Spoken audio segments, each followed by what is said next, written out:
రేవంత్ రెడ్డి గారికి ఒకటే కోరుకుంటున్నాము.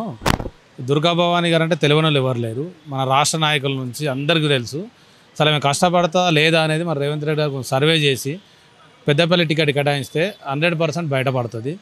మరి మా నాయకులు ఏం చేస్తారో మాకు అర్థం కావట్లేదు. అసలు సర్వే ఎందుకు చేయట్లేదు? మరి పార్టీకి కష్టపడుతున్నారు, మగవాళ్ళ ఆడవాళ్ళని సంబంధం లేకుండా ఇన్ని రోజులు ఇప్పుడు 25 సంవత్సరాల నుంచి కష్టపడుతుంది పార్టీకి. ఎందుకు గుర్తిస్తలేదు అసలు పార్టీ?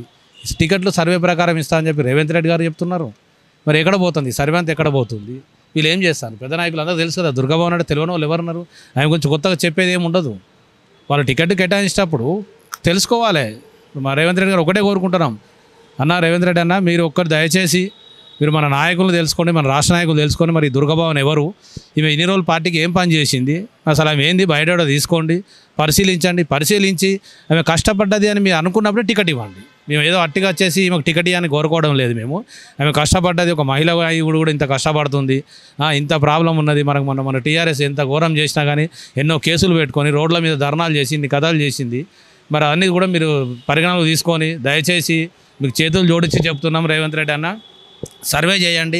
ఒక మహిళ ఇంత కష్టపడుతుంది, భార్య పిల్లలందరూ వదిలేసుకొని రోడ్డు మీద పడి తిరుగుతుంది, చూడండి ఆమె కష్టపడ్డది అనుకుంటేనే మీరు టికెట్ ఇవ్వండి. మీరు టికెట్ ఇస్తే మేము దాదాపుగా 2 నుంచి 3 లక్షల వరకు మెజార్టీ తీసుకొచ్చి గెలిపించే బాధ్యత మాది. మేము వేయకుంటే మాకు నిలదీయండి. మేము ఒకటే కోరుకుంటాం, రేవంత్ అన్నకు దయచేసి సర్వే ప్రకారం సర్వే చేసి ఆమెకు టికెట్ ఇవ్వాలని కోరుకుంటున్నాం.